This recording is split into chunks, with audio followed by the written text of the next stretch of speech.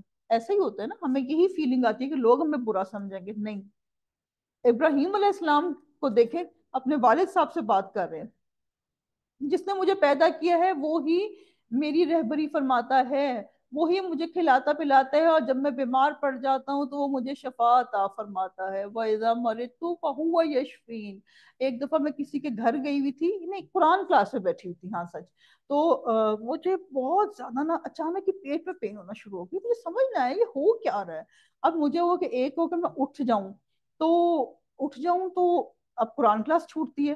تو مجھے اچانک اللہ کی طرف سے خیال ہے کہ یہ دعا پڑھنا شروع کر. میں نے یہ دعا پڑھنی شروع کی, اللہ کی طرف سے وہ جو درد تھی نا, جو کہ اتنی شدید تھی, وہ تھوڑی سی کم ہو گئی کہ میں قرآن کلاس اٹینڈ کر پائی. تو قرآن میں میڈیسنز موجود ہیں اگر انسان ان کو یوز کر لے. اور وہی مجھے مار ڈالے گا پھر زندہ کر دے گا, اور جس سے امید بندی ہوئی ہے کہ وہ روز جزا میں میرے گناہوں کو بخش دے گا. اے میرا مجھے قوت فیصلہ عطا فرماؤ, مجھے نیک لوگوں میں ملا دے, اور میرا ذکر پچھلے لوگوں میں باقی رکھ, مجھے نعمتوں والی جنت کے وارثوں میں سے بنا دے. ربی حبلی حکمم و الحقنی بالصالحین. اتنی خوبصورت دعا ہے کہ اللہ تعالیٰ مجھے نیک صالحین کے ساتھ ملا دے. تو مجھے اور آپ کو بھی یہ دعا شعور کے ساتھ کرنی ہے, اپنی اولادوں کے لیے کرنی ہے. ایک دفعہ ہم شعور سے کر لیتے ہیں دعا, ربی حبلی حکمم والحقنی بالصالحین وجعل لی لسان صدق فی الآخرین وجعلنی من ورثۃ جنت النعیم آمین ثم آمین. اللہ یہ دعا میری تمام بہنوں کے حق میں قبول کرے, ان کے بچوں کے, ان کے گھر والوں کے. اب میرے ماں باپ کو بخش دے, یقیناً وہ گمراہوں میں سے تھا, اور جس دن کے لوگ دوبارہ اٹھائے جائیں گے مجھے رسوا نہ کر. جس دن کے مال اور اولاد کچھ کام نہ آئے گی, جس کے پیچھے ہم گھر نہیں چھوڑتے. نہیں نہیں, میں نے قرآن کلاس میں نہیں آ سکتی, میرے بچے کا وہ, میرے بچے کا وہ. آپ تھوڑا سا ایڈجسٹمنٹ کر سکتی ہیں. اگر آپ بچوں کے لیے ایڈجسٹمنٹ کرتی ہیں تو اپنی اللہ تعالیٰ کے لیے بھی ایڈجسٹمنٹ کریں وقت میں, یقین کریں وقت میں برکت ہو جائے گی.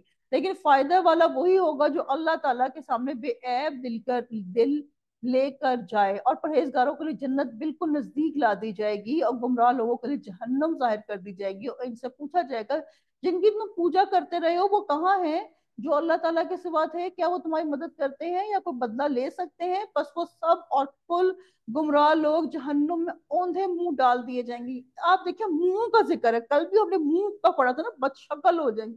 آج یہ کہہ رہے ہیں اوندھے منہ ڈال دیے جائیں گے, اور ابلیس کا تمام لشکر بھی وہاں موجود ہوں گے. اگر آج کسی کو اللہ نہ کرے اوندھے منہ چوٹ آتی ہے نا, تو اس انسان کا منہ بگڑ جاتا ہے. تو اوندھے منہ جہنم میں ڈالنا, اللہ لا تجلنا منہ.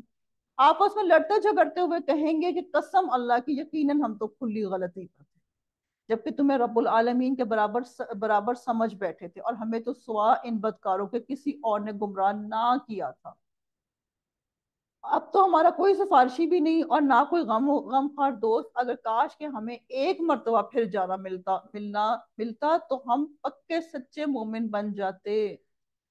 اب یہ دیکھیں, یہ وہ بندہ ہے جو فوت ہوا وہ بندہ ہے, اور یہ کہہ رہا ہے کہ مجھے ایک دفعہ جانے کو مل جاتا.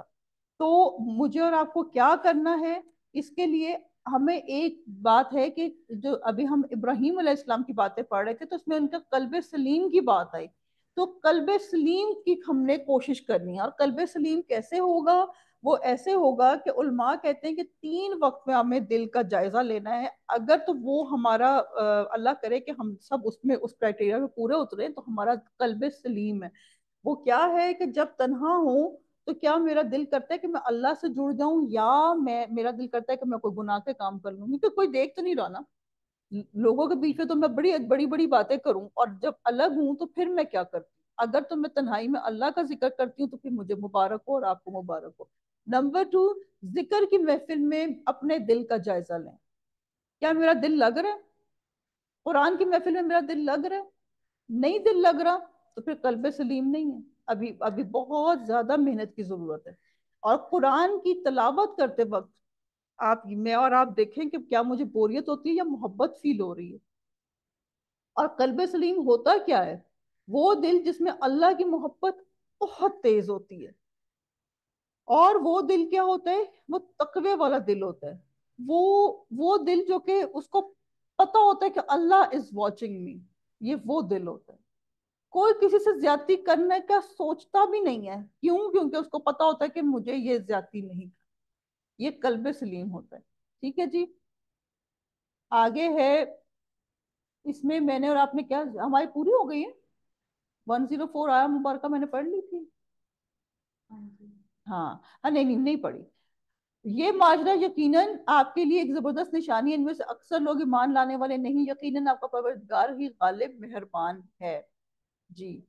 اور قلب سلیم کی کچھ تھوڑی سی اور بات کر لیتے ہیں. یہ دل جو ہوتا ہے نفاق سے، بغض سے، حسد سے پاک ہوتا ہے. اخلاص یعنی کہ اس کے دل میں خلوص ہوتا ہے، وہ علم سیکھنا چاہتا ہے اور یقین کامل رکھنے والا دل ہوتا ہے. وہ صالحین کی محفل میں بیٹھنا چاہتا ہے. وہ اس کا یہ نہیں ہوتا کہ جی مجھے اللہ سے تو بہت ڈر لگتا ہے لیکن میں، کیونکہ وہ میری سہیلی ہے اس لیے میں ان کے فنکشن میں چلی گئی، اور پھر ادھر کیونکہ وہ میری سہیلی نہیں تو میں نے ان کے ڈانس بھی دیکھ لیے. نہیں، وہ قلب سلیم نہیں ہوتا. اور جو میں اور آپ یہ کہہ دیتے ہیں نا کہ نہیں ہمیں اللہ سے ڈر تو بڑا لگتا ہے لیکن دنیا داری بھی تو رکھنی ہے، اس کا مطلب ہے آپ کو، مجھے اور آپ کو ڈر نہیں لگتا، بس بول بچہ نہیں ہو رہے ہوتے ہیں ہم لوگوں کے. جی. اور مجھے میں نے اور آپ نے کیا سیکھا اس رکوع سے؟ کہ اپنے دور کے بتوں کو پہچاننا ہے. ہر دور میں ایک بت ہوتا ہے. آج کے دور کا بت ہے کیریئر. پیسہ کما لو، پیسہ کما لو اور خرچ کر لو، پیسہ کما لو خرچ کر لو. اللہ تعالیٰ نے منع نہیں کیا کہ پیسہ کماؤ اور خرچ کرو، لیکن اس کو اللہ کی لمٹس میں رکھو. لیکن آج لوگ پیسہ کماتے ہیں اور اللہ کی نافرمانی میں لگاتے ہیں، وہ بالکل غلط ہے. اللہ سے نیکی کرنی اور حکمت کی دعائیں مانگنی ہے. اور جو بھی آپ سے اور مجھ سے گناہ ہو گئے ہیں وہ ہم نے ان کی اللہ سے توبہ استغفار کر کے معافیاں مانگنی ہیں. رکوع نمبر 6 سے آیات 105 to 122 ہے. حضرت نوح علیہ السلام کا واقعہ شروع ہوگا پھر سے. قوم نوح نے بھی نبیوں کو جھٹلایا جبکہ ان کے بھائی نوح علیہ السلام نے کہا کہ کیا تمہیں اللہ کا خوف نہیں؟ سنو، میں تمہاری طرف اللہ کا امانت دار رسول ہوں. نوح علیہ السلام امانت دار تھے. علماء کے مطابق اللہ نے ان کو ڈھیر وقت دیا تھا اور انہوں نے امر بالمعروف اور نہیں عن المنکر کیا تھا. 950 سال کا وقت بہت زیادہ ہوتا ہے. تو میں اور آپ بھی اپنے وقت کو سنبھال سنبھال کے نہ رکھیں بلکہ اللہ کی راہ میں اپنے وقت کو لگائیں. جو چیز آپ کے پاس ہے، آپ کا سکل ہے، آپ اچھا بول سکتی ہیں، آپ اچھا سن سکتی ہیں، آپ کچھ بھی کر سکتی ہیں، وہ اللہ کی راہ میں لگائیں. یہ وقت بھی امانت ہے. تمہیں اللہ سے ڈرنا چاہیے، میری بات ماننی چاہیے. میں تم سے اس پر کوئی اجر نہیں چاہتا، میرا بدلہ تو صرف رب العالمین کے ہاں ہے. کیوں وہ لوگوں سے بدلہ نہیں چاہتے تھے؟ کیوں انسان دے بھی کیا سکتا ہے؟ مثال ہے کہ انسان کسی کو کیا بھی دے سکتا ہے. چلے ہم اپنے والدین کی بات کر لیتے ہیں، دوسروں کی تو کیا ہی بات کریں. میرے اور آپ کے والدین ہمیں کیا دے سکتے ہیں؟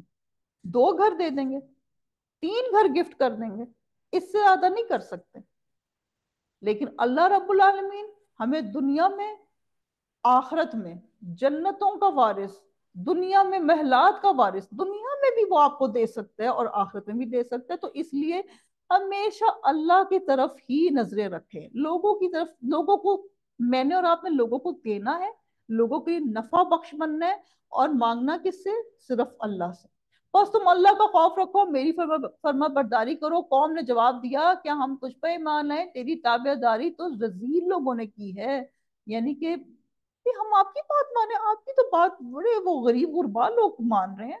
سوری، یہ تو ہمارا کوئی وہ نہیں ہے، ہمارا سٹیٹس ہی کوئی نہیں مان رہا. یہ آپ نے فرمایا مجھے کیا خبر کہ وہ پہلے کیا کرتے رہے، ان کا حساب تو میرے رب کے ذمہ ہے. اگر تمہیں شعور ہو تو میں ایمانداروں کو دھکے دینے والا نہیں، میں تو صاف طور پہ ڈرا دینے والا ہوں. انہوں نے کہا اے نوح اگر تو باز نہ آیا تو یقیناً تجھے سنسار کر دیا جائے گا. آپ نے کہا اے میرے پروردگار، میری قوم نے مجھے جھٹلایا ہے، بس تو مجھ میں کوئی قطعی فیصلہ کر دے، مجھے میرے بائیمان ساتھیوں کو نجات دے. چنانچہ ہم نے اسے اور اس کے ساتھیوں کو بھری ہوئی کشتی میں سوار کر کے انہیں نجات دے دی. بعد ازاں باقی تمام لوگوں کو ڈبو دیا. یقیناً اس میں بہت بڑی عبرت ہے، ان میں سے اکثر لوگ ایمان لانے والے نہیں تھے. جی. جب نبی بددعا دے دیں تو بس پھر وہ قوم تباہ ہو جاتی ہے. اور بے شک آپ کا پروردگار البتہ وہی ہے زبردست رحم کرنے والا. جی. اس رکوع سے ہم نے کیا سیکھا کہ کسی کو اس کے پیشے کی وجہ سے حقیر نہیں سمجھنا چاہیے. اور اکثریت کی پیروی اگر میں اور آپ کریں گے تو ہم گمراہ ہو جائیں گے. ٹھیک ہے. Majority is not authority. رکوع نمبر 7 ہے، آیات 123 to 140 ہے۔ عادیوں نے بھی رسولوں کو چھٹلایا، جبکہ ان سے ان کے بھائی ہود نے کہا کہ کیا تم ڈرتے نہیں؟ میں تمہارا امانت دار پیغمبر ہوں، بس اللہ سے ڈرو اور میرا کہا مانو۔ میں اس پر تم سے کوئی اجرت طلب نہیں کرتا، میرا ثواب تو تمام جہان کے پروردگار کے ہی پاس ہے۔ وہی بات سارے پیغمبروں کی ایک ہی تعلیم ہے۔ اور کیا تم ایک ایک ٹیلے پہ بطور کھیل تماشا یادگار عمارت بنا رہے ہو؟ یعنی کہ آج بھی دیکھیں تو لوگ کچھ کام کرتے ہیں اور بھی یادگاریں بنانا شروع کر دیتے ہیں۔ تو یادگاریں بنانے سے بہتر ہے کہ کوئی یونیورسٹی، کوئی اسکول، کوئی لوگوں کے بھلے کی چیز بنا لیں۔ اور صنعت والے مضبوط محل تعمیر کر رہے ہو، گویا کہ تم ہمیشہ یہیں رہو گے، اور جب کسی پر ہاتھ ڈالتے ہو تو سختی اور ظلم سے پکڑتے ہو۔ اللہ سے ڈرو اور میری پیروی کرو۔ یعنی کہ ادھر ذکر ہے کسی پہ ہاتھ ڈالتے تو سختی سے۔ تو آج مجھے اور آپ کو بھی سوچنا ہے کہ اگر کسی نے کوئی غلطی کر دی ہے تو اس پہ اتنا بھی سخت نہ ہو جائے کہ اللہ تعالیٰ آپ پہ سختی کرنا شروع کر دے۔ اس سے ڈرو جس نے ان چیزوں سے تمہاری امداد کی، جنہیں تم جانتے ہو، اور اس نے تمہاری مدد کی مال سے اور اولاد سے، باغات اور چشموں سے۔ مجھے تو تمہاری نسبت بڑے دن کے عذاب کا اندیشہ ہے۔ انہوں نے کہا آواز کہیں یا واز کہنے والوں میں نہ ہو، ہم یکم پر یکساں ہیں۔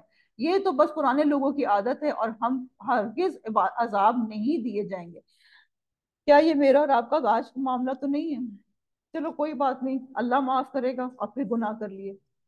کیونکہ عادیوں نے حضرت ہود کو جھٹلایا، اس لیے ہم نے انہیں تباہ کر دی۔ یقیناً اس میں نشانیاں، ان میں سے اکثر بے ایمان تھے۔ بے شک آپ کا رب وہی ہے غالب مہربان۔ اکثر اکثر کی بات آ رہی ہے، تو آج میں اور آپ کیا کہتے ہیں جی ادھر تو بہت لوگ ہوتے ہیں جی، چلو چلو اس گانے کی محفل میں چلو، ادھر تو لاکھوں لوگ آئیں گے، لوگ دبئی کا ٹکٹ خرید خرید کے جا رہے ہوتے ہیں۔ تو آپ اور میں سوچیں کہ اکثر کے پیچھے نہیں جانا، ٹھیک ہے نا؟ اور اپنی رہائش گاہوں کی سجاوٹ پہ بے جا وقت نہیں لگانا۔ ضرور سجائیں بنائیں، لیکن فضول وقت نہ لگائیں۔ بنی بنائی چیز کو پھر بار بار سجا رہے ہوتے ہیں لوگ، ٹھیک ہے جی؟ اور عالیشان عمارتیں اور عالیشان مستقبل کی ضمانت نہیں ہے، اعمال اچھے کرنے ہیں۔ اچھے اعمال اچھے مستقبل کی ضمانت ضرور دیتے ہیں۔ رکوع نمبر 8 ہے، آیات 141 to 59۔ حضرت صالح کی پرخلوص دعوت ہے۔ سمودیوں نے بھی پیغمبروں کو جھٹلایا۔ ان کے بھائی صالح نے فرمایا کہ کیا تم اللہ سے نہیں ڈرتے؟ میں تمہاری طرف اللہ کا امانت دار پیغمبر ہوں، تم اللہ سے ڈرو اور میرا کہا مانو۔ میں اس پر تم سے کوئی اجرت نہیں مانگتا، میری اجرت تو بس پروردگار عالم پر ہی ہے۔ کیا ان چیزوں میں جو یہاں ہیں تم امن کے ساتھ چھوڑ دیے جاؤ گے؟ یعنی ان باغوں اور ان چشموں اور ان کھیتوں، ان کھجوروں کے باغوں میں جن کے شگوفے نرم و نازک ہیں، ٹھیک ہے جی؟ اب آگے آ رہا ہے 149۔ اور تم پہاڑوں کو تراش تراش کر پرتکلف مکانات بنا رہے ہو۔ یعنی کہ یہ بہت ہی طاقتور قوم تھی، پہاڑوں میں اپنے گھر بناتی تھی۔ پہاڑوں کو توڑنا کوئی آسان بات ہے؟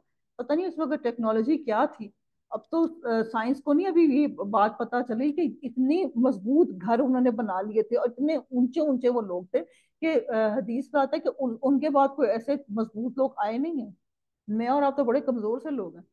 بس اللہ سے ڈرو اور میری اطاعت کرو۔ بے باک حد سے گزر جانے والوں کی اطاعت سے باز آ جاؤ، جو ملک میں فساد پھیلا رہے ہیں اور اصلاح نہیں کرتے، اور بولے بس تو ان میں سے ہے جن پر جادو کر دیا گیا ہے۔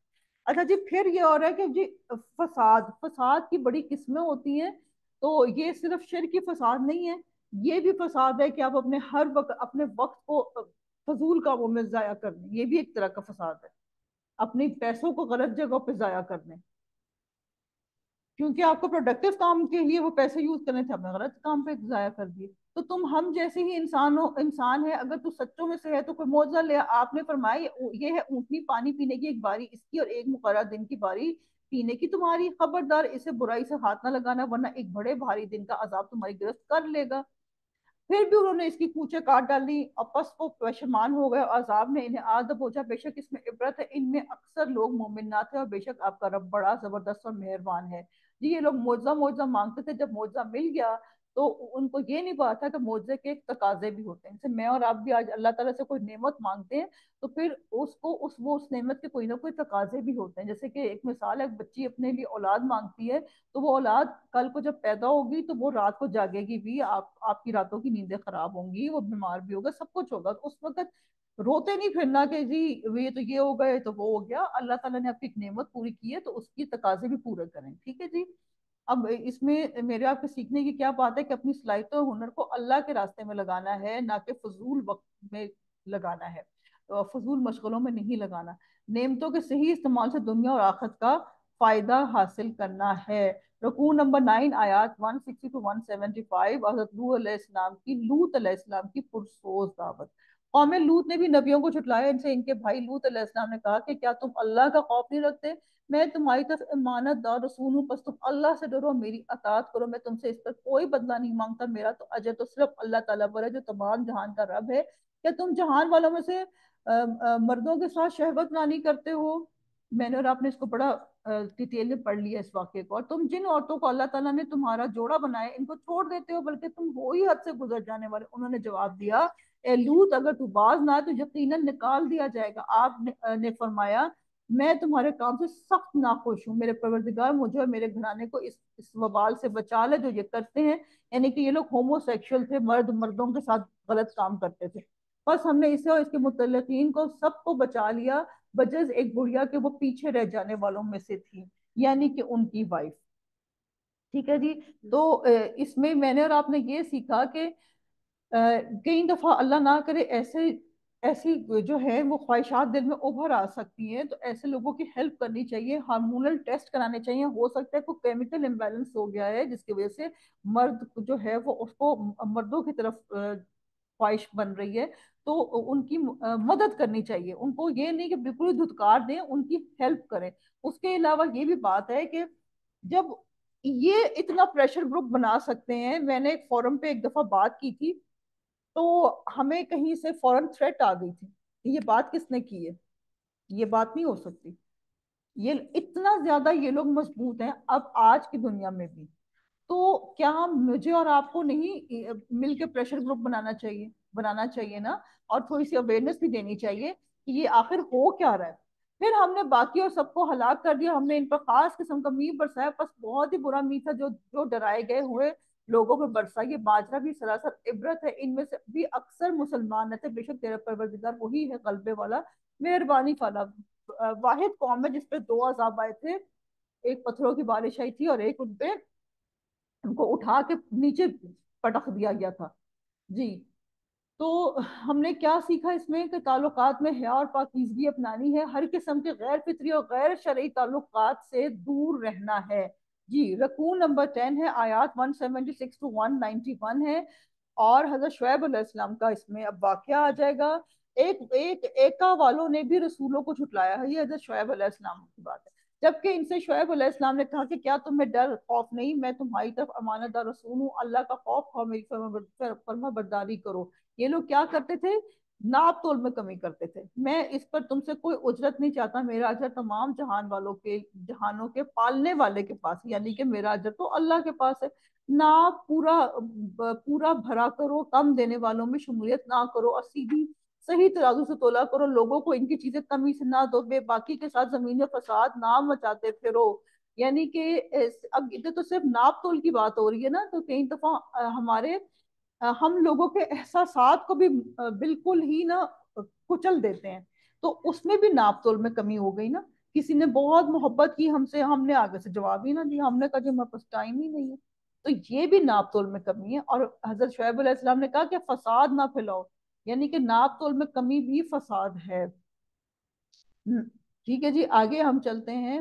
آیا مبارکہ 184، اس اللہ کا خوف رکھو جس نے خود تمہیں اور اگلی مخلوق کو پیدا کیا۔ انہوں نے کہا تو ان میں سے ہے جن پر جادو کر دیا جاتا ہے۔ ہر پیغمبر کو ایک ہی بات دی جائے، تم تو جادو کرتے تھے، اور ان پہ تو یہ کہ جی تم پہ جادو ہوا ہے، اور تو ہم جیسا ایک انسان ہے، ہم تجھے جھوٹ بولنے والوں میں سے ہی سمجھتے ہیں، یعنی کہ تم جھوٹے بھی ہو، تم پہ جادو بھی ہوا ہے، اگر تو سچے لوگوں میں سے ہے تو ہم پر آسمان کا کوئی ٹکڑا گرا دے، یعنی کہ خود ہی عذاب مانگ رہے ہیں۔